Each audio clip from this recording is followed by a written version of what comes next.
Hello, and welcome back to another video. Today we're going to walk through 3 of the most asked about walkable areas to live close to downtown San Antonio. And I want to give you some specific real numbers, recent median sales, some walkability characteristics, and the history of each neighborhood. I'm Caroline Decherd with the Park Properties Group at the Phyllis Browning Company. And if you're watching this, you're probably relocating to San Antonio, possibly downsizing and you want something closer in, or you're just rethinking your daily routine and what you want it to look like. Because walkability is one of those features people start to value more once they have lived without it. And walkable means different things in different parts of the city. So I want to clarify what each of these things actually offers. Nothing here is legal, tax, or financial advice, and all numbers should be verified against current MLS data for your specific home you're considering, since pricing moves quickly in these luxury submarkets. So let's get to it. Starting with number 1, King William. I love King William.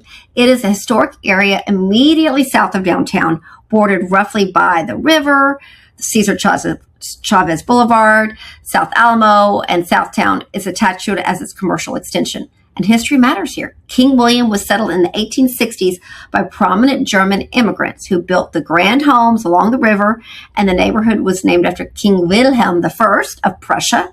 And in 1968, it became the first historic neighborhood in the state of Texas, which is part of why the architectural character is so well preserved today, with Victorian, Italianate, and Greek Revival homes still lining the streets like King William, Madison, Washington. So on the number side, some recent snapshots from early 2026 show the median list price in King William is generally in the mid to upper $700,000 range, like around $795, another around $759, roughly $396 a foot. And properties move at a pace that reflects limited inventory, with about 80 days in medium days on market, and some recent snapshots. Cottages can be below the median, and restored estate homes can be well above $1 million, $2 million, $3 million. You're also buying into a historic district with architectural review and careful renovation rules. So factor that into any plans for the property. But the buyer who wants the most genuine walk-to-everything urban lifestyle in San Antonio, with the Blue Star Arts Complex, the Southern Riverwalk, Hemisphere, and the downtown core, all reachable by foot. King William is essentially in a category by itself, which leads us to number 2, because Alamo Heights is a different version of walkable, less urban, more village, and the city itself has a history. It was incorporated in 1922, making one of the older independent municipalities inside Bexar County, with a rough population of about 7,000 residents across a footprint of just under 2 square miles. And that makes it what makes it walkable is the Broadway corridor running through the city, anchored by restaurants, coffee shops, boutiques, fitness studios, salons, movie theater, and the kind of small business density that gives you somewhere to actually go on foot. The residential streets feeding into Broadway are tree-lined and sidewalked, with in a few minutes, you can be to Breckenridge Park, the Whitney Museum, Japanese Tea Garden, the Botanical Gardens, the Pearl, and downtown is a short drive beyond that. On the number side, recent reports from 2026 place medium sold prices in Alamo Heights somewhere in the range of $895 to just over $1 million, depending on the source and the time you're looking, with broader inventory often running from about $700,000 on the lower end up to $4 million on the upper end, which gives you a sense of how wide the home options really are, from smaller historic bungalows to full estate properties. The schools are in Alamo Heights ISD, and the city has its own police and fire department, and the price per fair square tends to reflect the walkability, the school zoning. Together, that makes one of the most consistently in-demand markets inside Loop 410, which brings us to number 3. Terrell Hills. Because Terrell Hills is the one that requires a little more nuance. The city was incorporated in 1939 and named after Frederick Terrell, and it sits as an independent municipality immediately adjacent to Alamo Heights, with a population in recent counts of roughly 5,000 residents, and an even smaller footprint than Alamo Heights. It sits in a primarily residential with mature tree-lined streets, walkable interior.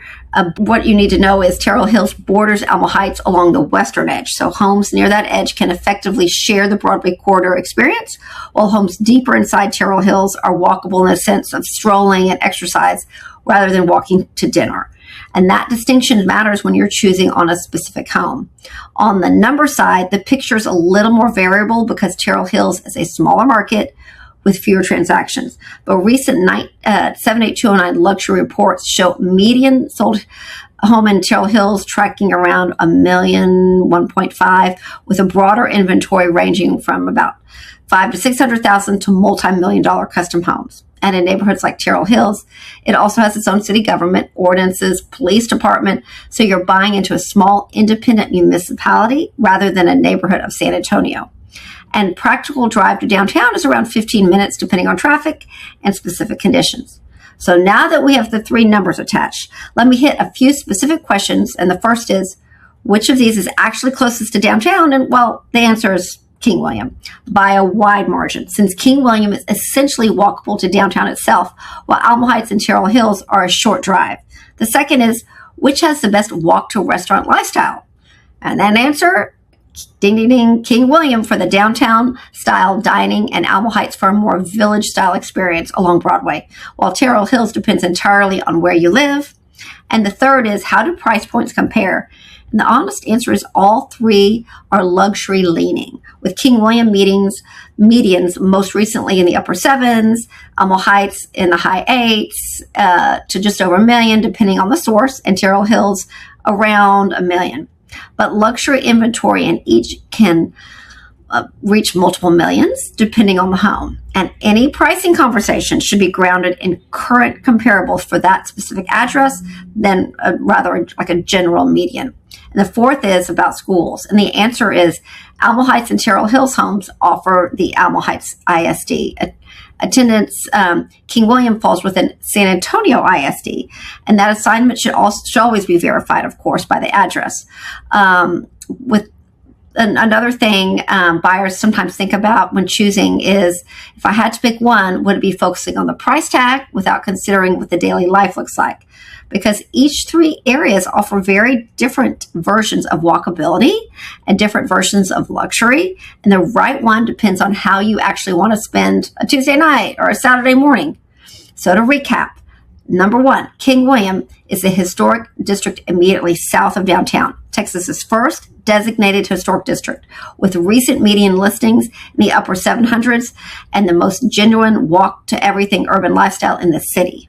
Number two, Alamo Heights, incorporated in 1922, roughly 7,000 residents, recent median home sales in the price range of about $800,000 to just over $1 million, with a village-style walkability along the Broadway corridor, and a short drive to downtown. And number three, Terrell Hills, it's incorporated in 1939. It's roughly 5,000 residents and recent median sold prices around $1 million, with walkability that overlaps with Alamo Heights' commercial edge depending on the address. And the takeaway is simple. Walkable in San Antonio is not one thing. And the right area for you depends on your lifestyle, your school priorities, your price, comfort, and if you're thinking about buying, selling, relocating, or investing in Alamo Heights, Terrell Hills, Almus Park, Monte Vista, or anywhere in the San Antonio area, we'd love to help. Reach out anytime. We'll see you next time on video. Take care.